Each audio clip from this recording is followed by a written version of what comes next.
السلام علیکم ورحمۃ اللہ وبرکاتہ۔ الحمدللہ رب العالمین والصلاة والسلام علی اشرف الانبیاء والمرسلین وعلی اہلہ واصحابہ ومن استنى بسنتہ الی یوم الدین۔ اللہم اجعلنا منہم ومن الذین آمنوا وعملوا الصالحات وتواصوا بالحق وتواصوا بالصبر، آمین یا رب العالمین۔ ثم اما بعد فاعوذ باللہ من الشیطان الرجیم، بسم اللہ الرحمن الرحیم۔ رب اشرح لی صدری ویسر لی امری واحلل عقدۃ من لسانی یفقہوا قولی، اللہم اہدنا وسددنا۔ آج ہم انشاءاللہ پڑھیں گے سورہ الفاتحہ کا لاسٹ پورشن۔ سب سے پہلے ہم نے سورہ الفاتحہ کی پہلی 3 آیات پڑھی، جس میں اللہ سبحانہ و تعالیٰ کی بہترین طریقے سے تعریف بیان کی گئی اور اللہ کا بہت اچھے طریقے سے تعارف بیان کیا گیا۔ اگر کوئی آپ سے پوچھے اللہ کیا ہے تو آپ کے لیے یہ 3 آیات اللہ کے تعارف کے لیے کافی ہیں۔ اس کے بعد کی جو آیت ہے یہ آپ کا اور میرا اپنے اللہ سبحانہ و تعالیٰ کے ساتھ ایک معاہدہ ہے۔ آپ کا اور میرا ایک کانٹریکٹ ہے اپنے اللہ کے ساتھ۔ کیا ہے؟ ایاک نعبد و ایاک نستعین۔ ایاک نعبد، ہم صرف تیری ہی عبادت کرتے ہیں، و ایاک نستعین، اور ہم صرف تجھ سے ہی استعانت چاہتے ہیں، تجھ سے ہی مدد چاہتے ہیں۔ اب اگر ہم اس آیت پہ غور کریں تو اس کا ترجمہ ہے ایاک نعبد، ہم صرف اور صرف تیری ہی عبادت کرتے ہیں۔ یہ جو لفظ ہے نا نعبد، اس میں جو روٹ ورڈ ہے وہ ہے عین با دال عبد۔ عبد کہتے ہیں بندے کو، ٹھیک ہے، عبادت بھی اسی سے ہے، عبد بھی اسی سے ہے۔ اب جب ایک بندہ ہے عبد، تو عبد کون ہوتا ہے؟ عربی میں عبد کہتے ہیں غلام کو۔ غلام کون ہوتا ہے؟ پچھلی آیت میں اللہ نے ہمیں بتایا کہ اللہ کون ہے؟ مالک، اللہ مالک ہے، اور آپ اور میں کیا ہیں؟ عبد۔ اگر اللہ مالک ہے اور آپ اور میں بندے ہیں اس کے، ہم اس کے غلام ہیں، تو مالک کا کام ہوتا ہے آرڈر دینا، عبد کا کام ہوتا ہے اس آرڈر کو پورا کرنا۔ مالک حکم دیتا ہے اور غلام حکم کی تکمیل کرتا ہے۔ جب ہم کہتے ہیں اللہ سے کہ اے اللہ ہم صرف تیری ہی عبادت کرتے ہیں اور صرف تجھ سے ہی مدد مانگتے ہیں، تو تب جا کر اس آیت کا ترجمہ مکمل ہوتا ہے۔ اگر آپ یہ کہتے ہیں اے اللہ ہم تیری عبادت کرتے ہیں اور تجھ سے ہی مدد چاہتے ہیں، تو یہ فکرہ نامکمل ہے جب تک آپ اس میں ہی نہیں لگائیں گے۔ آپ اس بات کو ایسے سمجھیں کہ آپ کے ہسبینڈ آپ کو کہتے ہیں کہ دیکھو میں تم سے ہی محبت کرتا ہوں، مجھے تم سے ہی پیار ہے، اس میں الفاظ میں ادائیگی میں شدت ہوگی۔ اگر آپ کے ہسبینڈ آپ کو کہتے ہیں ہاں میں تمہیں پیار کرتا ہوں یا تم سے بھی پیار کرتا ہوں، تو یہ جو بھی ہوتا ہے یا بغیر بھی کے پیار ہے، یہ اتنا جامع یا مکمل نہیں ہے۔ جب وہ کہیں گے نا کہ میں تم سے ہی پیار کرتا ہوں، اس کا مطلب ہے کہ وہ صرف آپ کی ہی سنیں گے، آپ کی ہی مانیں گے، آپ کی وفاشار رہیں گے۔ اگر وہ آپ کو کہتے ہیں کہ نہیں دیکھو میں تم سے بھی پیار کرتا ہوں، تو یہ بھی جو ہوتا ہے نا یہ شک میں ڈالنے والا ہوتا ہے۔ تو جب ہم اللہ کے بارے میں بات کریں گے اور اللہ سے مدد مانگیں گے اور اللہ کی عبادت کریں گے، تو سب سے پہلی بات کہ اے اللہ ہم تیری ہی عبادت کریں گے اور تجھ سے ہی مدد مانگیں گے۔ یہاں پر اللہ سبحانہ و تعالیٰ نے بتا دیا کہ عبادت اللہ کے علاوہ کسی کی جائز نہیں، نہ ہی آپ کسی سے مدد طلب کر سکتے ہیں، نہ ہی کسی سے استعانت لے سکتے ہیں۔ اب مالک اور غلام کا معاملہ کیا ہوتا ہے؟ آپ نے ایک ملازمہ رکھی اور آپ اپنی ملازمہ کو کہتی ہیں کہ دیکھو آج ویکنڈ ہے، آج تم نے مشین لگا کے کپڑے دھونے ہیں۔ آپ کی ملازمہ کہتی ہے کہ ٹھیک ہے۔ اب آپ نے انفارم کر دیا ملازمہ کو، لیکن ملازمہ آپ کی بات نہیں مانتی، وہ گھر کا جھاڑو پوچھا کر کے چلی جاتی ہے۔ آپ کا کیا ری ایکشن ہوگا؟ آپ ایک دفعہ بات برداشت کریں گی، دوسری دفعہ وہ غلطی کرے گی، تیسری دفعہ، چوتھی دفعہ، شاید تیسری چوتھی دفعہ پہ بھی ہم نہیں جاتے، لیکن حد 3-4 دفعہ وہ کرے گی اور آپ کہیں گے بھائی پیسے دینے ہیں، کام کرانا ہے، جاؤ بیوی کہیں اور جا کے کام کرو۔ عبد کا معاملہ کیا ہوتا ہے؟ اچھا غلام، اچھا سرونٹ کون ہوتا ہے؟ آپ نے کہا دیکھو یہ کام کرنا ہے، آج کے دن میں کرنا ہے، مہمان آ رہے ہیں، ایک دفعہ اچھی سی صفائی کرو۔ آپ کی جو ملازمہ ہے وہ صفائی بھی اچھی سی کر دیتی ہے، صفائی کرنے کے بعد وہ مہمانوں کے آنے سے پہلے پہلے کھانا بھی بنا لیتی ہے، کراکری سیٹ کر لیتی ہے۔ آپ کو کتنی خوشی ہوگی، آپ کو پتہ ہوگا کہ آپ نے آرڈر دیا، آپ کی جو ملازمہ ہے اس نے پورے کا پورا اس کو فالو کیا۔ اللہ سبحانہ و تعالیٰ نے آپ کو اور مجھے یہ قرآن دیا، اس قرآن میں اللہ نے آپ کو اور مجھے احکامات دے دیے، شریعت دے دی۔ اب مالک کا اور بندے کا معاملہ کیا ہوگا؟ مالک ہمیں بتا چکا ہے کہ دیکھو میں رحمان اور رحیم ہوں، لیکن میں مالک یوم الدین بھی ہوں، میں بخشنے والا بھی ہوں، مہربان بھی ہوں۔ تو جب تمہیں کہا گیا ہے کہ میری عبادت کرو تو جیسے کہا گیا ہے ایز اٹ از ہی کرو۔ اگر آپ اور میں اپنی مرضی کی عبادت کریں گے تو بھی عبد اور مالک والا تعلق نہیں بنتا۔ آپ اپنی ملازمہ کو کہیں کہ مہمان آ رہے ہیں بریانی بناؤ، اور ملازمہ قورمہ بنا دیتی ہے اور کہتی ہے دیکھو قورمہ بریانی سے زیادہ اچھا بنا ہے تو بی بی جی میں نے تو قورمہ بنا دیا، آپ کا میٹر آؤٹ ہو جائے گا کہ دیکھو میں نے ڈیمانڈ بریانی کی تھی، تم نے قورمہ کیوں بنایا؟ یہی معاملہ انسان کا اور اللہ کا ہے۔ اللہ نے آپ کو اور مجھے جو احکامات دیے، ہم نہ اس سے زیادہ کریں گے نہ اس سے کم کریں گے۔ اگر ہم کم کریں گے ہم ناپسندیدہ غلام بنیں گے، اگر ہم زیادہ کریں گے ایگزیجریٹ کر دیں گے تو اللہ سبحانہ و تعالیٰ نے چونکہ اس کا حکم ہی نہیں دیا، ہم جتنا مرضی اچھا کر لیں، اس میں جو مرضی ہم حلوہ پکائیں اور میوے کھوپے جتنے مرضی ڈال دیں، آپ اس میں جتنے مرضی ڈرائی فروٹ ڈال دیں، لیکن اگر ڈیمانڈ حلوے کی ہے ہی نہیں تو آپ کا وہ حلوہ پسندیدہ نہیں ہوگا۔ یہی معاملہ ہے ایمان کے ساتھ۔ اللہ نے حکم دیا اور نعبدو ہم عبادت کرتے ہیں، تو عبادت میں وہ ساری چیزیں شامل ہوں گی جو شریعت نے ہمیں دی۔ ہم اس کے مطابق عبادت کریں گے تبھی عبادت قبول ہوگی۔ ہم اللہ کو مالک سمجھ کے عبادت کریں گے اس کی تو ہی عبادت پراپر ہوگی۔ ہم مالک نہیں سمجھیں، ہم دھڑلے سے نافرمانیاں کرتے جائیں، ہم اللہ کی کوئی بات نہ سنیں، اللہ کی کوئی بات نہ مانیں تو کیا ہوگا؟ آپ اندازہ لگا سکتے ہیں کہ وہ زندگی پھر قابل قبول نہیں ہوگی۔ زندگی آمد برائے بندگی، زندگی بے بندگی شرمندگی۔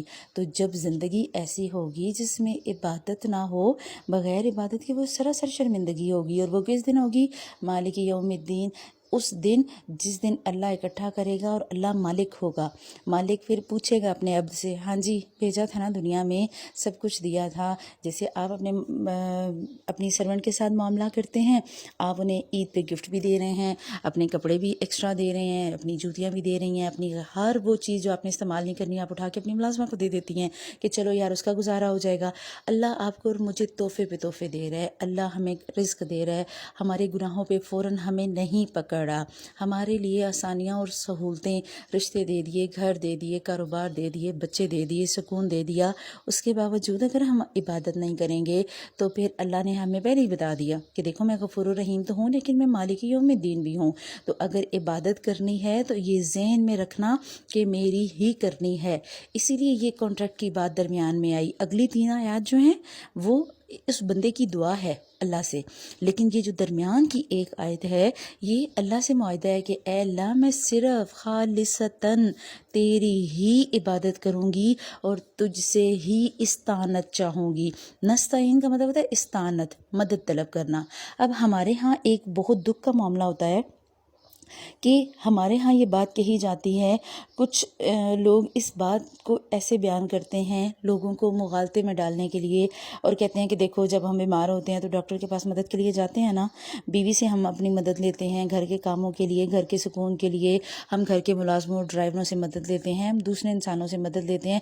اس کا مطلب ہے کہ اللہ کے علاوہ کسی سے مدد مانگی جا سکتی ہے، جبکہ صحابہ کرام کے بارے میں آتا ہے کہ اگر انہیں جوتے کی تسمے کی بھی ضرورت ہوتی تو وہ اللہ سے مانگتے تھے۔ مدد لینا، ہم نے مدد اللہ سے مانگنی ہے۔ یوں تو قرآن پاک میں بھی آیا، کون ہے جو اللہ کے لیے ایک دوسرے کی مدد کریں گے، کون ہے جو اللہ کے دین کے لیے اللہ کی مدد کریں گے۔ تو استعانت کا مطلب ہوتا ہے کہ آپ کی کوئی ایسی ضرورت جو اللہ ہی پوری کر سکتا ہے، آپ اس کے لیے کسی سے مدد لیں۔ آپ بیمار ہیں، آپ اس کے لیے علاج کریں گے، لیکن آپ کو کنفرم نہیں ہے کہ وہ علاج شفا دے گا۔ ہم کوشش کرتے ہیں کہ ہمیں شفا ملے، لیکن شفا سراسر اللہ کے ہاتھ میں ہے۔ اگر آپ اس بات پہ توکل کریں گے کہ آپ دوائی کھائیں گے اور ٹھیک ہو جائیں گے تو آپ ٹھیک نہیں ہوں گے۔ اگر آپ اس سوچ کے ساتھ دوائی کھائیں گے کہ اللہ میں یہ دوائی کھا رہی ہوں، آپ نے مجھے شفا دینی ہے تو آپ اس دوائی سے مجھے شفا دے دیجئے، پھر شفا ملے گی۔ آپ اگر ایک عورت ہے، اس کو پرابلم ہے انفرٹیلیٹی کا، بانجھ ہے، بچے نہیں ہو رہے، سپرمز کا ایشو ہے، یوٹرس کا ایشو ہے، کوئی بھی مسئلہ ہو سکتا ہے، اگر وہ اس نیت سے علاج کرواتے ہیں کہ علاج سنت ہے، ہم علاج کروائیں گے تو انشاءاللہ اللہ شفا دے گا، ضرور شفا ملے گی۔ ہم نے اس کنسیپٹ کو بہت اپنے مائنڈ میں نا گھما پھرا لیا ہے۔ تو اللہ سبحانہ و تعالیٰ نے ہمیں بتایا کہ دیکھو مدد نہیں کرنی ہے، اللہ نہ دے تو کوئی دے سکتا ہے؟ ہم کیوں نماز کے بعد دعا کرتے ہیں اللہم لا مانع لما اعطیت، کہ اے اللہ جسے آپ منع کر دیں کون ہے جو دے سکے، ولا معطی لما منعت، اور جو آپ دینا چاہیں کون ہے جو روک دے؟ کوئی نہیں روک سکتا۔ اگر اللہ دینا چاہے گا کوئی بھی نہیں روک سکتا، اگر وہ نہیں دینا چاہے گا تو کوئی دے ہی نہیں سکتا، چاہے کوئی کتنا بڑا ہی ولی اللہ کیوں نہ ہو۔ اللہ کے ہاتھ میں ہے اولاد، اللہ کے ہاتھ میں ہے رزق، اللہ کے ہاتھ میں ہے انسان کی زندگی، اور اللہ کے ہاتھ میں ہے موت۔ اگلی آیت ہے اہدنا الصراط المستقیم، ہدایت دے ہمیں سیدھے راستے کی۔ اب ہم مانگ رہے ہیں اللہ سے دعا۔ اب اگلی 3 آیات میں اللہ کی بندے کی اللہ سے دعا شروع ہو گئی۔ پہلی دعا کا حصہ ہے اہدنا الصراط المستقیم، اے اللہ ہمیں ہدایت دے۔ یہ جو لفظ ہے نا اہدنا، ہدایت دے، خدا ہدایت، اے اللہ تو ہمیں ہدایت دے، کہاں؟ صراط المستقیم، سیدھا راستے کی طرف۔ اب کیسے پتہ چلے سیدھا راستہ کیا ہے؟ آپ جو کام کر رہی ہوں گی آپ سمجھتی ہوں گی کہ یہی شاید سیدھا راستہ ہے۔ ہم میں سے ہر انسان یہی سمجھتا ہے کہ میں ٹھیک ہوں، ہم میں سے ہر فرقہ یہ سمجھتا ہے کہ ہم جنتی اور باقی سارے جہنمی۔ ہم اپنے آپ کو مومن سمجھتے ہیں، ہم سنت پہ چلنے والے بھی اپنے آپ کو مومن سمجھتے ہیں، بدعت پہ چلنے والے بھی اپنے آپ کو مومن سمجھتے ہیں، ہم اللہ کے نبی کی ماننے والے جو لوگ ہیں وہ بھی اپنے آپ کو مومن کہتے ہیں، اور جو اللہ کی نہیں مانتے، اللہ کے نبی کی نہیں مانتے، وہ بھی اپنے آپ کو مومن کہتے ہیں۔ تو کیسے پتہ لگے گا کہ صراط مستقیم کیا ہے؟ تو اللہ کے نبی صلی اللہ علیہ وسلم کی جامعہ ترمذی میں ایک حدیث آتی ہے، آپ صلی اللہ علیہ وسلم حدیث قدسی بیان کرتے ہیں، یعنی کہ اللہ کی بات ہے اللہ کے نبی کے کی زبان سے۔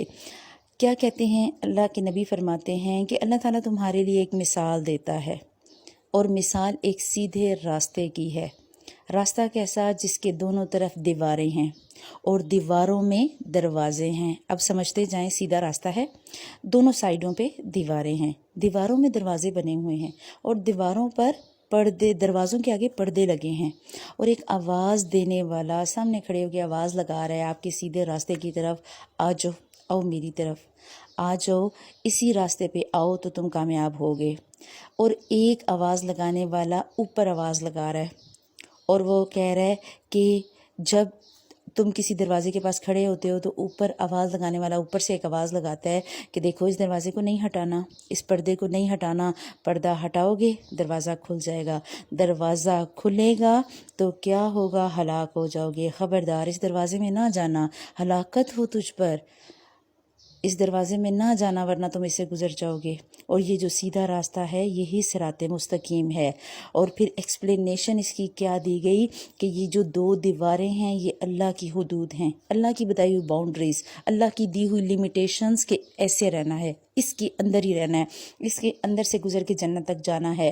اور جو سامنے آواز لگانے والا ہے وہ قرآن ہے، جو بار بار پکارتا ہے آؤ، آ جاؤ میری طرف، میرے سے پوچھو، میرے راستے پہ چلو، میرے بتائے ہوئے طریقے پہ چلو، میری بتائی ہوئی باؤنڈریز کے اندر رہو۔ اور یہ جو دروازے ہیں دیواروں کے درمیان، یہ اللہ کی حرام کردہ چیزیں ہیں۔ اللہ نے جو چیزیں حرام کی ان پہ دروازے بند، اور ان دروازوں کے آگے پردے لگا دیے، آپ کو اور مجھے بتا دیا۔ پردوں کا مطلب یہ کہ ہمیں آگاہ کر دیا، ہمیں بتا دیا کہ دیکھو جس پہ پردہ لگا ہے اس میں نہیں جانا، یہ تمہارا راستہ نہیں ہے، تمہیں اس راستے میں سے نہیں گزرنا، اگر تم پردہ ہٹاؤ گے دروازہ کھل جائے گا، ساری کی ساری اٹریکشنز نظر آئیں گی، اور تم ہلاکت کی طرف چلے جاؤ گے، تم کامیاب نہیں ہو سکو گے۔ اور جو اوپر کھڑا ہے، حدیث میں الفاظ آتے ہیں کہ جو اوپر کھڑا آواز لگا رہا ہوتا ہے نا کہ اس دروازے میں نہیں جانا، وہ ایک سچے مومن کا دل ہوتا ہے جو غلط اور صحیح کی پہچان کرواتا ہے۔ ہوتا ہے نا، گناہ کھٹکتا ہے آپ کے دل میں۔